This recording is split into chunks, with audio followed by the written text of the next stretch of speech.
அடுத்ததாக பார்த்தீங்கன்னா, பொதுவாக வீட்டில் விளக்கேற்றினதுக்கு அப்புறமா நாம் மற்றவங்களுக்கு பால், தயிர், உப்பு இதை கொடுக்கக்கூடாது. கிழிந்த துணிகளை தைக்கக்கூடாது அப்படின்னு சொல்லுவாங்க. ஒருத்தருக்கு பணத்தை கொடுக்குறப்போ செவ்வாய்க்கிழமை அல்லது செவ்வாய் ஹோரையில் கொடுக்கறது நல்லது. அந்த பணம் நமக்கு நல்ல முறையில் திரும்ப வந்துடும்.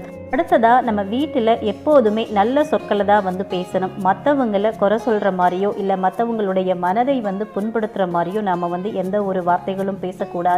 அது மகாலட்சுமி தாயாரையும் கோபப்படுத்திவிடும் அப்படின்னு சொல்லப்படுது. அதுக்கடுத்துதான் பார்த்தீங்கன்னா, அமங்கலமான சொற்களை பேசக்கூடாது. எண்ணம் போல் வாழ்க்கை அப்படின்னு பெரியவர்கள் சொல்லி வச்சிருக்காங்க. நல்ல எண்ணங்களோட நல்ல சொற்களை மட்டும்தான் நாம் தினந்தோறுமே பேசணும். உப்பு, அரிசி, தானியங்கள் இதை எப்போதுமே பார்த்தீங்கன்னா தரையில் சிந்தக்கூடாது. நம்ம வீட்டுக்கு தேவையான மளிகை பொருளை பொதுவாக செவ்வாய் வெள்ளிக்கிழமையில் வாங்குறது நல்லது அப்படின்னு சொல்லப்பட்டிருக்கு. அப்படி வாங்க முடியலை அப்படின்னா